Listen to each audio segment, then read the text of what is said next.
नमस्कार दोस्तों, स्वागत है आप सभी लोगों का एक बार फिर से। तैयारी कर लो चैनल के टॉपिक काव्य शास्त्र मतलब पाश्चात्य काव्य शास्त्र के प्लेटो का काव्य सिद्धांत। तो यहाँ पे हम देखेंगे प्लेटो का काव्य सिद्धांत क्या है, प्लेटो ने क्या क्या कहा है, प्लेटो के मत क्या है संगीत पर, काव्य पर, या फिर जो भी उन्होंने ग्रंथ लिखे हैं उनके नाम क्या है और उन ग्रंथों में उन्होंने क्या क्या वर्णन किया है। तो दोस्तों इससे पहले भी हमने पहले वीडियो देखी थी किस पे, काव्य शास्त्र पर और पाश्चात्य काव्य शास्त्र पर आधारित थी। अगर आपने उन वीडियोस को नहीं देखा है तो आप चैनल के प्लेलिस्ट में जाकर उन्हें देख सकते हैं। और अगर आप इस चैनल पर नए हैं या अभी तक आपने इस चैनल को सब्सक्राइब नहीं किया है तो दोस्तों सबसे पहले चैनल को सब्सक्राइब कर लें, साथ ही साथ बेल आइकन प्रेस कर लें। और दोस्तों अगर आप जूनियर हाई स्कूल प्रिंसिपल या टीचर भर्ती जो अभी आई हुई है यूपी की, अगर उसकी भी तैयारी कर रहे हैं तो आप मुझे बताएं, मैं उसकी अलग से एक प्लेलिस्ट क्रिएट कर देता हूं, आप उन्हें भी देख सकते हैं। तो चलिए शुरुआत करते हैं। प्लेटो का काव्य सिद्धांत। प्लेटो का काव्य सिद्धांत पर अगर चर्चा करें तो साहित्य शास्त्र के अंतर्गत प्लेटो का परिचय, प्रमुख ग्रंथ, प्लेटो का काव्य दर्शन, प्लेटो का अनुकरण सिद्धांत, कला के संदर्भ में प्लेटो का मत आदि पर विस्तार से विचार किया गया है। पाश्चात्य काव्य शास्त्र की व्यवस्थित परंपरा की शुरुआत ही प्लेटो से होती है, इसलिए प्लेटो का काव्य सिद्धांत काफी महत्वपूर्ण है। जैसे रस सूत्र में किसका, काव्य शास्त्र में किसका आता है, भरत मुनि का आता है, ठीक है। उसी प्रकार अगर पाश्चात्य काव्य शास्त्र की बात करें तो प्लेटो का आता है। तो चलिए कुछ चर्चा कर लेते हैं आगे भी। सबसे पहले करते हैं चर्चा प्लेटो का परिचय की। प्लेटो का जन्म 428 ईसा पूर्व में हुआ था, परंतु जन्म स्थान एथेंस या एंजीना को लेकर मतभेद है। अब एथेंस में हुआ था या एंजीना में हुआ था, ये थोड़ा सा मतभेद है, क्योंकि बहुत सारे जो पाश्चात्य काव्य शास्त्र थे या फिर जो समीक्षक थे उन्होंने ये कहा कि उनका जो जन्म था ना वो एथेंस में हुआ था, और कुछ लोगों ने कहा एंजिलिना में हुआ था। तो इस प्रकार थोड़ा सा मतभेद है। इसका मूल नाम अरिस्तोक्लिस और अरबी फारसी में अफलातून नाम प्रसिद्ध है, किसका, प्लेटो का। फिर प्लेटो सुकरात के शिष्य थे। यह प्रश्न कई बार पूछा गया है कि सुकरात के शिष्य कौन थे या फिर प्लेटो के गुरु का नाम क्या था, तो सुकरात था। प्लेटो सुकरात के शिष्य थे। उनके विचारों और तर्क पद्धति से गहरे प्रभावित थे। 20 वर्ष की अवस्था में सुकरात के अकादमी में आकर 8 वर्ष तक शिक्षा इन्होंने ग्रहण की थी। किसने, प्लेटो ने। प्लेटो ने 387 ईसा पूर्व मतलब एथेंस में एक अकादमी स्थापित किया था, गुरुकुल की तरह, जिसमें अपने चेलों को पढ़ाता था। एक तरह से यह बौद्धिक केंद्र था। जो राजा बनने के काबिल होते थे वे वहां जाते थे। इस अकादमी का उद्देश्य दार्शनिक और वैज्ञानिक अनुसंधान का विकास और बढ़ावा देना था। मतलब जो उन्होंने अकादमी खोली थी उसमें जो लोग राजा बनने के इच्छुक होते थे वहां जाके शिक्षा ग्रहण करते थे, दार्शनिक, वैज्ञानिक, ये सारी चीजें वहां पे सीखते थे। यह सभी विषयों की शिक्षा दी जाती थी, परंतु गणित एवं ज्यामिति को प्रमुखता प्राप्त थी।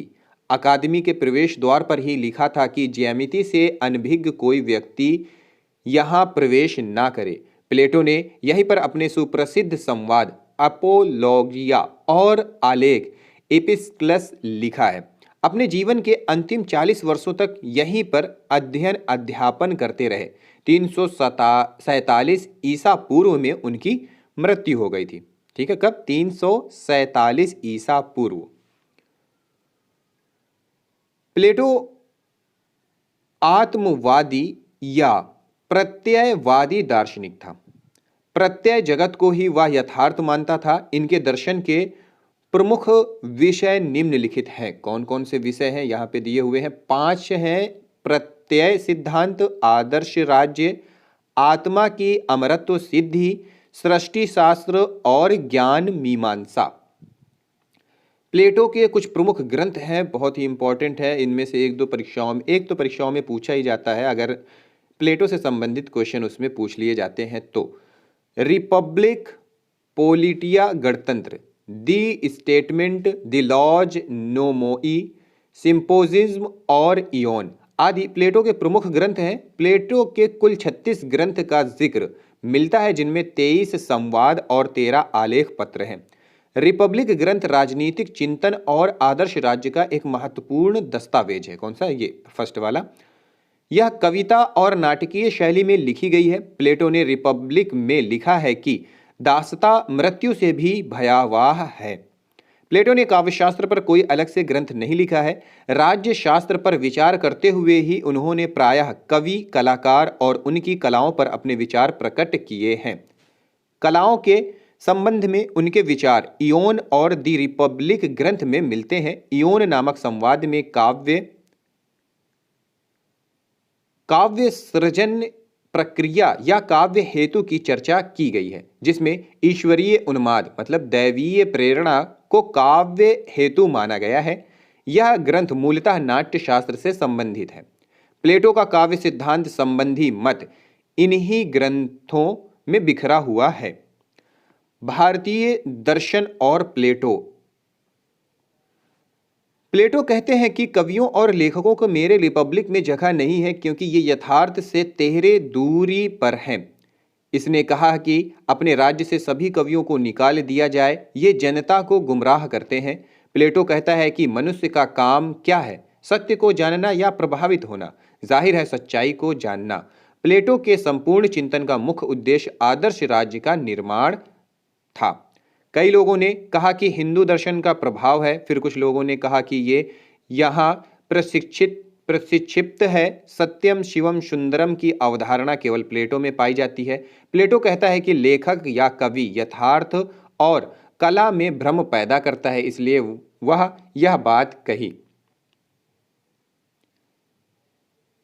प्लेटो एक संवाद की विधा का विकास किया है। जिस प्रकार महाकाव्य गद्य काव्य विधा थी, उसी तरह इसका विकास उसने किया।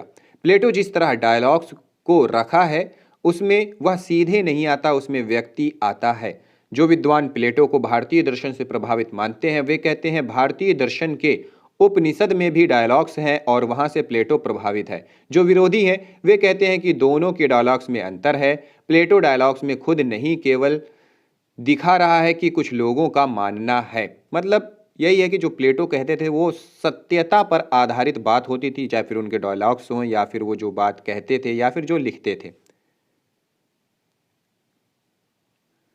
कला और संगीत के संदर्भ में प्लेटो का मत क्या है? प्लेटो ने यूनानी शब्द मिमेसिस अर्थात अनुकरण का प्रयोग अपकर्षी मतलब डेरोगेटरी के अर्थ में किया है।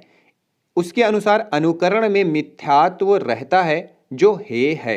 कला की अनुकरण मूलकता की उद्भावना का श्रेय प्लेटो को दिया जाता है। वास्तव में प्लेटो ने अनुकरण में मिथ्यात्व का आरोप लगाकर कलागत सृजनशीलता की अवहेलना की है।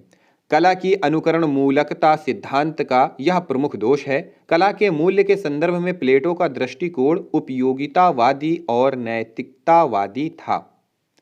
संगीत, चित्रकला और साहित्य तीनों पर विचार करता है। कहता है कि जब आप संगीत सुनते हैं तब क्या होता है, जब आप होमर को पढ़ते हैं तो क्या होता है, ग्रीक ट्रेजेडी देखते हैं तो ग्रीक युद्ध के बारे में पता चलता है। प्लेटो संगीत को बड़ा महत्व देते हैं। उनके अनुसार संगीत मानसिक शक्ति प्रदान करता है। उसने संगीत के संदर्भ में लिखा है, परंतु मनोरंजन का अर्थ हर किसी का मनोरंजन नहीं। सर्वोत्कृष्ट संगीत वह है जो सर्वोच्च शिक्षित व्यक्तियों को प्रसन्नता प्रदान करे और विशेषता उस एक व्यक्ति को जो शिक्षा तथा गुणों में सर्व प्रमुख है। ठीक यही राय वह काव्य का साहित्य के बारे में भी रखता है। तो ये चीज़ें और भी गहराई में हैं, उनको नहीं देखते हैं। फिर देखते हैं काव्य सृजन का दैवीय प्रेरणा सिद्धांत। प्लेटो का काव्य सिद्धांत का प्रमुख भाग दैवी प्रेरणा या ईश्वरीय उन्माद भी है। प्लेटो पूर्व युग में काव्य संरचना की प्रेरणा ईश्वरीय माना जाता था। कवि सामान्य पुरुषों से अलग कुछ विशिष्ट दैवी शक्ति संपन्न होता है। होमर जैसे महाकवि को यह दैवी प्रेरणा प्राप्त थी। प्लेटो पूर्व काल की यह मान्यता प्लेटो और अरस्तु दोनों के द्वारा स्वीकार की गई थी। प्लेटो के अनुसार महत्वपूर्ण घटनाओं के पीछे दैवीय प्रेरणा काम करती है। कवि और कलाकार इसी दैवीय प्रेरणा से वशीभूत होकर काव्य रचना और कला का सृष्टि करता है। फिर है प्लेटो का अनुकरण सिद्धांत। प्लेटो का काव्य सिद्धांत का सबसे महत्वपूर्ण उसका अनुकरण सिद्धांत है। प्लेटो के लिए अनुकरण वह प्रक्रिया है जो वस्तु को उनके यथार्थ रूप में नहीं अपितु आदर्श रूप में प्रस्तुत करती है। उसके अनुसार वस्तु के 3 रूप होते हैं, कौन कौन से? आदर्श, वास्तविक और अनुकृति। वह अनुकरण के 2 पक्ष मानता है। पहला वह तत्व जिसका अनुकरण किया जाता है और दूसरा अनुकरण का स्वरूप। यदि अनुकरण का तत्व मंगलकारी है तो उसे पूर्ण एवं उत्तम मानता है, परंतु यदि अमंगलकारी है तो अपूर्ण एवं अधूरा मानता है। फिर नीचे देख लेते हैं, ये ज़्यादा गहराई में पढ़ने का नहीं, ये पढ़ते हैं यहाँ से। प्लेटो के अनुकरण सिद्धांत का सार निम्नलिखित है। ईश्वर द्वारा रचित प्रत्यय जगत ही सत्य है, बिल्कुल इन्होंने यही कहा है। वस्तु जगत प्रत्यय जगत की अनुकृति या छाया होने के कारण मिथ्या या असत्य है। कला जगत वस्तु जगत की छाया या अनुकृति होने के कारण और भी मिथ्या है, क्योंकि वह अनुकृति की अनुकृति है। इसलिए प्लेटो कहता है कि आदर्श गणतंत्र में कवियों का कोई स्थान नहीं, उसमें दार्शनिक और विचारकों को स्थान मिलना चाहिए। गणितज्ञों को सम्मान मिलना चाहिए और संगीतज्ञों का आदर होना चाहिए, जबकि प्लेटो स्वयं भी एक कवि था। प्लेटो का काव्य दर्शन का प्रमुख अंग उसका अनुकरण सिद्धांत ही है। प्लेटो के काव्य संबंधी मत क्या है? प्लेटो के अनुसार काव्य का प्रभाव अशुभ होता है। काव्य वासनाओं को जागृत करके पाठकों और श्रोताओं के विवेक को कुंठित कर देता है। यही नहीं, उसमें देवताओं का जो चित्रण किया जाता है वह असत्य और अनुचित होता है। होमर के महाकाव्यों में इलियड और ओडिसी में देवताओं को क्रूर, लोभी, ईर्ष्यालु और प्रतिरोधी भी दिखाया गया है। इसी प्रकार वीरों का चरित्र भी उदात्त और प्रेरक न चित्रित करके दुर्बल और दोषपूर्ण चित्रित है। ऐसे में महाकाव्यों की उपादेयता क्या हो सकती है? प्लेटो के अनुसार कविता शोक, दुख, क्रोध की वासनाओं को उभारती एवं उत्तेजित करती है, न कि उसका शमन। वह मधुर शब्दावली और लयात्मक भाषा के माध्यम से मनुष्यों को उद्दंड, असंयत, कामी, क्रोधी और झगड़ालू बनाती है, जो सभी राज्य व्यवस्था के लिए हानिकारक है। उनके अनुसार कवि का वर्णन सत्य की जगह काल्पनिक, अतिरंजित, भावुक और अज्ञानजन्य होता है, जो समाज को गलत दिशा में ले जाता है। बिल्कुल ऐसा ही होता है। रचनाओं को आश्रयदाता कवि होते थे तो राजा महाराजाओं की बढ़ा चढ़ाकर बात करते थे। यही चीज़ें इसमें बताई गई हैं।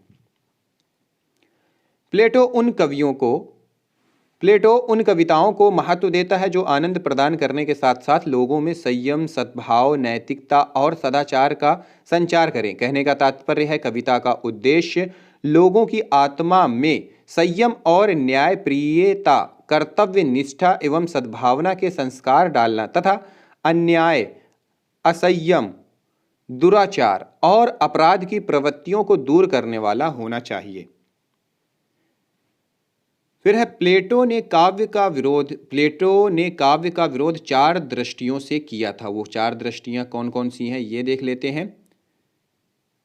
पहला है नैतिक।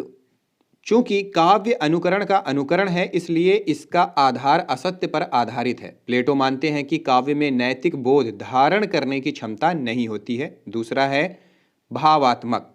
चूंकि काव्य में विचित्र पात्र अवास्तविक होते हैं, परंतु पाठक उन्हें वास्तविक मानकर उनके जैसे आचरण करने लगते हैं। जैसे स्त्री पात्र करने वाला व्यवहारिक जीवन में भी स्त्रैण हो जाता है। फिर है दूसरा बौद्धिकता। प्लेटो के अनुसार कवियों को सत्य का बोध नहीं होता। उनके काव्य में मूर्त जगत का कोई बौद्धिक या तार्किक आधार नहीं होता है। चौथा है शुद्ध उपयोगितावादी। काव्य का समाज और नागरिकों के चरित्र निर्माण में कोई प्रत्यक्ष भूमिका नहीं होती है, इसलिए वह अनुपयोगी है।